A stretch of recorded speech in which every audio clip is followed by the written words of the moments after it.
ಜೊತೆಗೆ ಯಾವುದೇ ಕಾರಣಕ್ಕೂ ಅವರನ್ನ ಕೈಗೊಳಿಸುವಂಥದ್ದು ಬೇಡ, ನೀವು ಅಂಗೀಕರಿಸಬೇಡಿ ಅವ್ರ ರಾಜೀನಾಮೆನ ಅಂತ ಹೇಳಿ ದೂರಿಸಿದ್ದಾರೆ. ಇದು ನೀವು ಯಾವ ರೀತಿಯಾಗಿ ನೋಡ್ತೀರಿ? ನೀವು ಕೂಡ ಸ್ಪೀಕರ್ ಆಗಿದ್ದಂಥ ನೋಡಿ, ಒಂದು ವಿಧಾನ ಪರಿಷತ್ತಿನ ಸಭಾಧ್ಯಕ್ಷ ಸ್ಥಾನ ಇರಲಿ ಅಥವಾ ವಿಧಾನಸಭೆಯ ಸ್ಪೀಕರ್ ಸ್ಥಾನ ಇರಲಿ ಮತ್ತು ಗೌರವ ಸ್ಥಾನ, ಇದೆಲ್ಲವೂ ಕೂಡ ಸಂವಿಧಾನಬದ್ಧವಾದ ಸ್ಥಾನ. ಸಂವಿಧಾನಬದ್ಧವಾದ ಸ್ಥಾನದಲ್ಲಿ ಯಾಕೆ ಅವರು ರಾಜ್ಯಕ್ಕೆ ಮಾಡಲಿಕ್ಕೆ ಹೋರಾಡ್ತಾರೆ ಅಂತ ನಮ್ಗೆ ಅರ್ಥ ಆಗೋದಿಲ್ಲ. ಹಾಗೆ ಈ ಸಂವಿಧಾನಬದ್ಧ ಸ್ಥಾನದ ಗೌರವ ಇರಬಾರ್ದ? BJP ಅವರಿಗೆ ಈ ಸಂವಿಧಾನದ ಸ್ಥಾನದಲ್ಲಿ ಕೂಡ ರಾಜಕೀಯವನ್ನು ಮಾಡಿಕೊಂಡು ಅದಕ್ಕೆ ಗೌರವಕ್ಕೆ ಕಪ್ಪು ಚುಕ್ಕಿ ಯಾಕೆ ತರಬೇಕು? ಈಗ ಅಲ್ಲಿ ಹೋಗಿ ಗವರ್ನರ್ಗೆ ಹೋಗಿ ಮನವಿ ಕೊಟ್ಟು ಅದರಲ್ಲಿ ಸ್ವೀಕರಿಸಬಾರ್ದಂತ ಹೇಳಿಕೊಳ್ಳುವಂಥ ಪರಿಸ್ಥಿತಿ ಏನಾಗಿದೆ? ಇವರ ಈ ಒಂದು ರಾಜಕೀಯವಾಗಿ ತನ್ನ ಇದನ್ನು ಪ್ರಯತ್ನ ಪಡೋದ್ರಿಂದ ಇದು ಆ ಚೇರ್ಮನ್ ಸ್ಥಾನ, ಸಂವಿಧಾನಬದ್ಧವಾದ ಗೌರವಪೂರ್ವಕ ಒಂದು ಪಾವಿತ್ರ್ಯತೆ ಒಂದು ಚೇರ್ಮನ್ ಸ್ಥಾನ ಇದೆ. ಅದೇ ರೀತಿ ಗೌರವಪೂರ್ವಕ ಪಾವಿತ್ರ್ಯತೆ ಸಂವಿಧಾನದ ಗೌರವ ಸ್ಥಾನ ಏನಿದೆ, ಎರಡು ಕೊಡುವ ಕಪ್ಪೆ ಚುಕ್ಕೆ ತರುವಂಥ ಕೆಲಸವನ್ನು BJP ಮಾಡ್ತಾ ಇದ್ದಂತ ಹೇಳಲಿಕ್ಕೆ ಬಯಸ್ತೇನೆ. ಸರ್, ಅದರಲ್ಲಿ ಎರಡು ವಿಚಾರಗಳು ಸರ್. ಒಂದು, ಪಕ್ಷದ ಲೆಟರ್ಡಲ್ಲಿ ಅಲ್ಲಿಂದ ಆದೇಶ ಮಾಡಿ ಕಳಿಸುವಂಥದ್ದು ಎಷ್ಟು ಮಟ್ಟಿಗೆ ಸರಿ ಅಂತಕ್ಕಂಥದ್ದು ಒಂದು. ಎರಡನೇದು, ಸಂವಿಧಾನದ ನಡಾವಳಿ ಪ್ರಕಾರನೇ ಏನು ಕೆಲಸ ಮಾಡ್ಬೋದಾಯಿತು, ಕೆಳಗಿಳಿಸ್ಬೋದಾಯಿತು. ಸಂಖ್ಯಾಬಲ ಇದೆ, ಓಕೆ. ಆದರೆ ಈ ರೀತಿಯಾಗಿ ಏಕಾಏಕಿಯಾಗಿ ಒಂದು ಡೋರನ್ನು ಕ್ಲೋಸ್ ಮಾಡ್ಕೊಂಡು ಮಾಡಿದ್ದಾರೆ, ಒತ್ತಾಯಪೂರ್ವಕ ಮಾಡಿದ್ದಾರೆ, ಸಹಿ ಹಾಕ್ಸಿದ್ದಾರೆ ಅಂತಕ್ಕಂಥ ಒಂದು ಆರೋಪಗಳು ಸರ್. ನೋಡಿ, ಯಾರು ಆರೋಪ ಮಾಡ್ತಾರೆ? ಅವರೆಲ್ಲ ಅದೆಲ್ಲ ಈ ರೀತಿ ಸುಳ್ಳು ಆರೋಪ ಮಾಡಿಕೊಂಡು ಇವತ್ತು ಈ ಸಂವಿಧಾನದ ಸ್ಥಾನಕ್ಕೆ ಒಂದು ಕಲಂಕ ತರ್ತಾರೆ ಅಂತ ಹೇಳಿಕೆ ನಾನು ಇವತ್ತು ಬಯಸ್ತೇನೆ. ಬಸವರಾಜ ಹೊರಟ್ಟಿ ಅವರು ಕೂಡ ಇದೇ ವಿಚಾರವನ್ನು ನೋಡಿ, ಒಂದು ಮಾತಂತೂ ಸ್ಪಷ್ಟ, ಇದೊಂದು ಗೌರವಪೂರ್ವಕವಾದ ಸ್ಥಾನ. ಅಲ್ಲಿ ಈಗಿರುವಂಥ ಸಭಾಧ್ಯಕ್ಷರಿಗೆ ಅಲ್ಲಿ ಆ ಒಂದು ಮೆಜಾರಿಟಿ ಇವತ್ತು ಇಲ್ಲ ಅದರ ಒಂದು ಪಕ್ಷಕ್ಕೆ. ಎಲ್ಲಿದೆ ಮೊನ್ನೆ ಇವತ್ತು ಎರಡು ಇದು ಮೆಜಾರಿಟಿ ಜಾಸ್ತಿ ಇದ್ದರೂ ಕೂಡ ಅವರು ಅತ್ಯಂತ ಉತ್ತಮವರು, ಗೌರವ ಅಂತ ಹೇಳಿಕೊಂಡು ಆ ಸಂದರ್ಭದಲ್ಲಿ ಅದಕ್ಕೆ ಏನು ಮಾಡಲಿಕ್ಕೆ ಹೋಗಲಿಲ್ಲ ಪಕ್ಷ. ಆಗ ನಾನು ಸ್ಪೀಕರ್ ಆಗಿದ್ದೆ. ಇದೀಗ ಒಂದು ವ್ಯವಸ್ಥೆ ಎಲ್ಲ ಸರಿಯಾಗಿ ತಂದು ಬರುವಾಗ ಇಲ್ಲಿ ಬದಲಾವಣೆ ಅನಿವಾರ್ಯ. ಇದರ ಬಗ್ಗೆ ಮಾನ್ಯ ಗೌರವಾಂತ ಬಸವರಾಜ ಹೊರಟ್ಟಿ ಅವರೇ ಮಾನ್ಯ ಮುಖ್ಯಮಂತ್ರಿಗಳ ಮನೆಗೆ ಬಂದು ಅಲ್ಲಿ ಚರ್ಚೆ ಮಾಡಿ ಅಲ್ಲಿ ಮಾತುಕತೆ ನಡೆಸಿ ಆಯಿತು, ಇವತ್ತು ಮೆಜಾರಿಟಿ ಇರೋ ಪಕ್ಷದ ಮಾತಿಗೆ ನಾನು ಗೌರವ ಕೊಡ್ತೇನೆ ಅಂತ ಹೇಳಿ ಅವರೇ ಬಂದು ನಿಮ್ಮ ಮುಂದೆ ನಾನು ನಾಡ್ದು ರಾಜೀನಾಮೆ ಕೊಡ್ತೇನೆ ಅಂತ ಕೂಡ ಹೇಳಿದ್ದಾರೆ. ತದನಂತರ MLC ಅವರ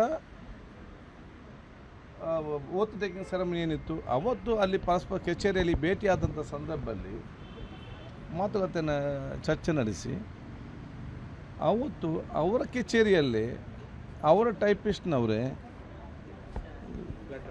ಅವರ ಕಚೇರಿಯಲ್ಲಿ ಟೈಪ್ ಮಾಡಿ ಅವರೇ ಖುದ್ದಾಗಿ ಸೈನ್ ಮಾಡಿ ಕೊಟ್ಟಿದ್ದಾರೆ.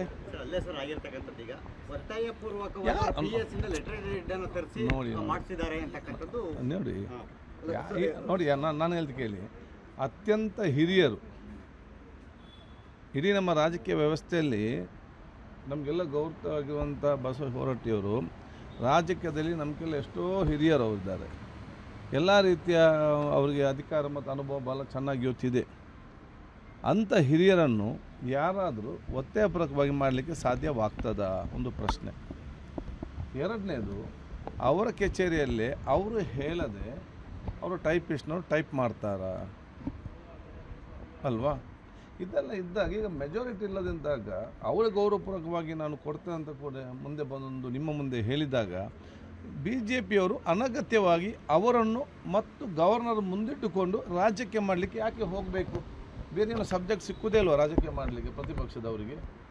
ಇವರು ಏನು ಅವರು ಮಾತೇನು ಹೇಳ್ತಾರೆ, ಡೆಪ್ಯೂಟಿ ಸ್ಪೀಕರ್ ಇಲ್ಲ ಅಂತ ರಾಜೀನಾಮೆ ಕೊಡಲಿಕ್ಕೆ. ಸಂವಿಧಾನಬದ್ಧ ನಿಯಮವಾಗಿ ಸಭಾಧ್ಯಕ್ಷ ಸ್ಥಾನ, ಡೆಪ್ಯೂಟಿ ಸಭಾಧ್ಯಕ್ಷ ಸ್ಥಾನ ಅದು ನಾಟ್ ಇನ್ ಪರ್ಸನ್, ಅದು ವ್ಯಕ್ತಿಯ ಮೇಲಲ್ಲ, ಅದು ಕಚೇರಿ. ಸಿಸ್ಟಮ್ ಹೇಗಿದೆ, ಡೆಪ್ಯೂಟಿ ಚೇರ್ಮನ್ ಇಲ್ಲದಿದ್ದರೆ ಡೆಪ್ಯೂಟಿ ಚೇರ್ಮನ್ ಆಫೀಸಿಗೆ ಕೊಡಬೇಕು, ಡೆಪ್ಯೂಟಿ ಚೇರ್ಮನ್ ನಾನು ಬರೆದು ಕೊಡಬೇಕು ಆಫೀಸಿಗೆ. But it is not on person, it is on the office. ಅದಕ್ಕೆ ಅವ್ರು ರೈಟಿಂಗಲ್ಲಿ ಕೊಟ್ಟಿದ್ದಾರೆ, ಅದನ್ನು ಎಕ್ಸೆಪ್ಟ್ ಮಾಡಿ ಆದೇಶ ಪಾಸಾಗಿದೆ ಇವತ್ತು. ಅದನ್ನಂತ ಅನಗತ್ಯವಾಗಿದ್ದೆಲ್ಲ ರಾಜಕೀಯ ಮಾಡ್ತಾರೆ, ಅದು ನಮಗೆ ವಿಶ್ವಾಸ ಇದೆ. ಗೌರವಾಂತ ಗವರ್ನರ್ ಅವರು ಇವರ ರಾಜ್ಯಕ್ಕೆ ಎಲ್ಲ ಕೂಡ ಅವ್ರಿಗೆ ಗೊತ್ತಿದೆ, ಎಲ್ಲರ ಹೆಸರನ್ನು ಕೆಡಿಸಲಿಕ್ಕೆ ಪ್ರಯತ್ನ ಮಾಡ್ತಾರೆ. ಅದು ನಮಗೆ ಅತ್ಯಂತ ಗೌರವಿತ ಹಿರಿಯರಾಗಿರುವಂಥ ನಮ್ಮ ಆತ್ಮೀಯರಾಗಿರುವಂಥ ಬಸವರಾಜ ಹೊರಟ್ಟಿಯವರು, ಅವ್ರಿಗೆ ಕೂಡ ಭಾಳ ಚೆನ್ನಾಗಿ ಗೊತ್ತಿದೆ. ಇವರ ರಾಜ್ಯಕ್ಕೆ ಅದೊಂದು ಜನ ಗೊಂದಲಪಡಿಸಲಿಕ್ಕೆ ಇವರ ರಾಜ್ಯಕ್ಕೆ ಬೇಕಾಗಿ ಈ ಎರಡು ಸಂವಿಧಾನದ ಸ್ಥಾನ ಮತ್ತು ಆ ಗೌರವತರನ್ನು ಮುಂದಿಟ್ಟುಕೊಂಡು ಇವರು ಅವರ ಹೆಸರನ್ನು ಕೆಡಿಸಿ ಪ್ರಯತ್ನ ಪಡೋದು ಅವ್ರಿಗೆ ಕೂಡ ಭಾಳ ಚೆನ್ನಾಗಿ ಗೊತ್ತಿದೆ. ಅವ್ರಿಗೆಲ್ಲ ಕೂಡ ಸರಿ ಆಗ್ತದೆ, ಯಾವುದೇ ಕೂಡ ಸಮಸ್ಯೆ ಇಲ್ಲ. ಆದರೆ BJPಯವರು ಈ ರೀತಿ ಸಂವಿಧಾನಬದ್ಧ ಸ್ಥಾನದಲ್ಲಿ ರಾಜ್ಯಕ್ಕೆ ಮಾಡಬಾರ್ದು, ಇದು ರಾಜ್ಯಕ್ಕೆ ಒಳ್ಳೆಯದಲ್ಲ ಅಂತ ಹೇಳಲಿಕ್ಕೆ ನಾನು ಇವತ್ತು ಬಯಸ್ತೇನೆ. ಹೊರಟ್ಟಿಯವರು ಗವರ್ನರ್ಗೆ ಬರೆದಿರ್ತಕ್ಕಂಥ ಪತ್ರದ ಬಗ್ಗೆ ನಿಮ್ಗೆ ಬಗ್ಗೆ ಅವರು ಕೂಡ ಘಟನೆ ಏನೇನಾಯಿತು ಅಂತ ನೋಡಿ, ರಾಜೀನಾಮೆ ಇವತ್ತು ಕೊಟ್ಟಿದ್ದಾರೆ, ರಾಜೀನಾಮೆ ಕೊಟ್ಟಿದ್ದಾರೆ ಅಲ್ವಾ, ಅಲ್ಲಿಗೆ ಮುಗೀತಲ್ಲ ಇದರಲ್ಲಿ. ನಾಗೇಂದ್ರ ವಿಚಾರ ನಾಗೇಂದ್ರ ಅವರು ವಿಚಾರಕ್ಕೆ ದೊಡ್ಡ ಮಟ್ಟದಲ್ಲಿ ಆಕ್ಷೇಪ ಇದೆ. ಅಂದರೆ ಯಾಕಂದರೆ ಇಡಿ CBI ಕೇಸ್ ಇದೆ, ಮತ್ತೊಂದು ಕಡೆ ಬೆಂಗಳೂರಿಂದ ಆಚೆ ಹೋಗುವಂಥವರೆಲ್ಲ.